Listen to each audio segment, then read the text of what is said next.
Assalamualaikum dan salam tengah hari. Buletin awal ni jam ini bersama saya Azib Zikri dan kita akan memulakan dengan perkembangan di Parlimen. Hari ini Dewan Rakyat tertumpu kepada Perdana Menteri Datuk Seri Anwar Ibrahim yang dijadual akan menjawab persoalan tentang pengurusan banjir susulan musim monsun Timur Laut dan hubungan antara kerajaan dan pembangkang dalam konsep Malaysia Madani. Dan untuk butiran lanjut, kita bersama wartawan Esra Awani Firdaus Azil di lokasi. Silakan Firdaus. Okey, baik, terima kasih rakan setugas di Bukit Jalil. Pada sebelah pagi sebentar tadi, saya kira sesi yang cukup menarik di mana Perdana Menteri Datuk Seri Anwar Ibrahim telah dijadualkan untuk menjawab dua soalan. Yang pertamanya, saya nak membawa penonton untuk mendengar mengenai soalan daripada Ahli Parlimen Jempol Datuk Haji Syamsul Kahar Muhammad Deli yang menyatakan apakah kesediaan kerajaan dalam melaksanakan pelan komprehensif pengurusan bencana banjir bagi memastikan keselamatan masa banjir dan meminimumkan kehilangan harta benda dalam musim monsun Timur Laut ketika ini. Dan Perdana Menteri dalam jawapannya berkata bahawa secara keseluruhannya di seluruh negara seramai 66,169 pegawai dan anggota pelbagai cabang agensi kerajaan di semua peringkat berada dalam keadaan bersiap sedia sepenuhnya dengan sokongan lebih kurang 25,440 unit. Dan selain pada itu, apa yang lebih penting ialah 8,481 pusat pemindahan sementara atau PPS di seluruh negara telah pun bersiap sedia dengan mempunyai kapasiti untuk menempatkan sekitar 1.6 juta mangsa. Namun Jempol juga bertanyakan soalan tambahan, adakah itu sekadar memadai khususnya mengenai PPS, dan ini jawab Perdana Menteri.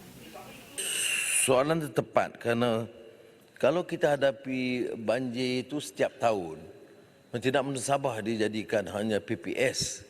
Sebab itu kerajaan telah memutuskan untuk menubuhkan segera pusat pemindahan bencana ini, kekal bencana. Maknanya pusat kekal PBKB dan mula projek rintis di 9 negeri dengan siling RM5 juta bagi setiap pusat. Jadi pusat ini boleh mungkin gunakan apa-apa kegiatan komuniti sementara, tetapi di reserve dengan satu persiapan supaya tidak jadi PPS. Jadi kemudahan itu akan jauh lebih baik. Dan NADMA memang diperkemaskan untuk maksud tersebut dan peruntukannya dan persiapan awalnya untuk menangani masalah banjir ini. Tetapi persiapan yang lebih penting ialah soal projek saya katakan penyelenggaraan sungai dan kolam, dan keduanya soal yang disebut tentang tebatan banjir. Dan soalan kedua semestinya saya kira lebih menarik ialah datang daripada Ahli Parlimen Bukit Gantang dari Perikatan Nasional Datuk Syed Abu Hussein Hafiz Syed Abdul Faisal yang menyatakan apakah maksud dan harapan kerajaan apabila melaksanakan konsep kerajaan madani dalam menggalakkan perpaduan di antara ahli-ahli parlimen dalam membangunkan negara secara bersama. Apakah harapan Yang Amat Berhormat Perdana Menteri kepada ahli parlimen pembangkang? Dan dalam soalan tambahan, beliau telah mengumumkan satu perkara yang menarik. Kita dengarkan.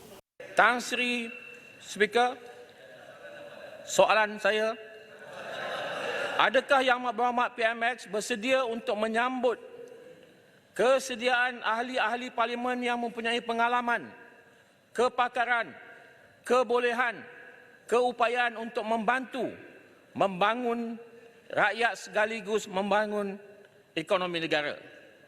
Saya sendiri bersedia untuk memberi dan membantu kerajaan mewujudkan masyarakat madani, menangani kenaikan harga barang dan kos sara hidup dengan mengambil ibrah Nabi Yusuf alaihi salam.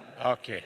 Dengan ini, Bukit Gantang mengisytiharkan menyokong Yang Amat Berhormat Tambun sebagai Perdana Menteri Malaysia ke-10.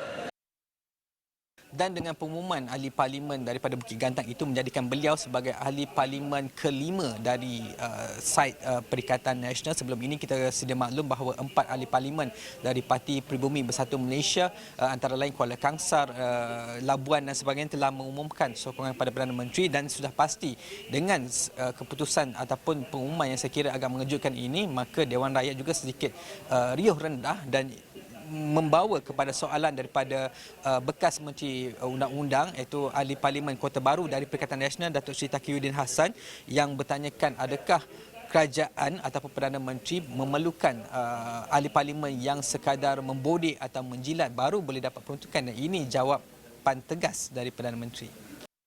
Saya tidak pernah kata semua harus tokong kerajaan. Tetapi apa yang berlaku di kempen? Kita ini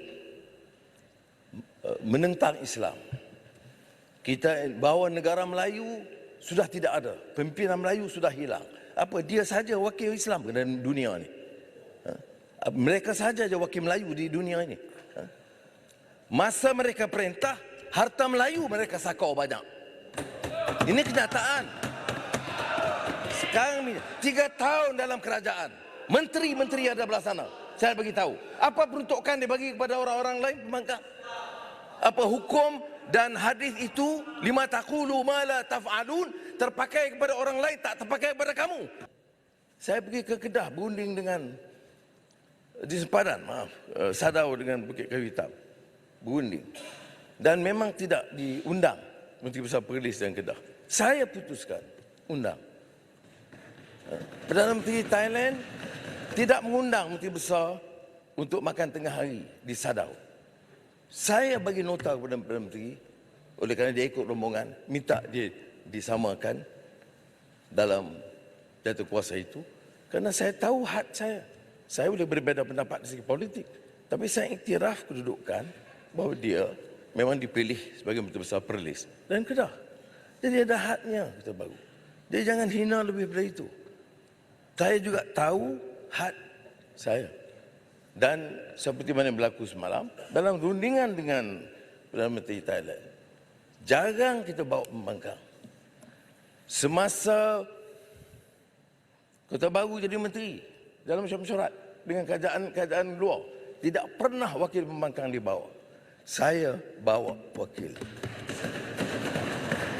Dan di sebelah petang kita tertumpu kepada, kalau mengikut aturan mesyuarat, Menteri Kesihatan dijadualkan akan membentangkan kali pertama untuk rang undang-undang berkaitan pengawalan tembakau, yang mana kita tahu sebelum ini ia dikenali sebagai GEG ataupun undang-undang untuk menghalang mereka-mereka yang lahir pada tahun 2007 ke atas untuk mendapat akses kepada produk tembakau dan juga vape. Tetapi kita tahu ada kontroversi dan sebelumnya, tetapi apapun butiran-butiran kemas kini akan kita bawa dalam buletin awal ini seterusnya. Jadi buat masa ini itu saja yang saya boleh kongsikan dari Parlimen. Kembali pada rakan tugas di Bukit Jalil.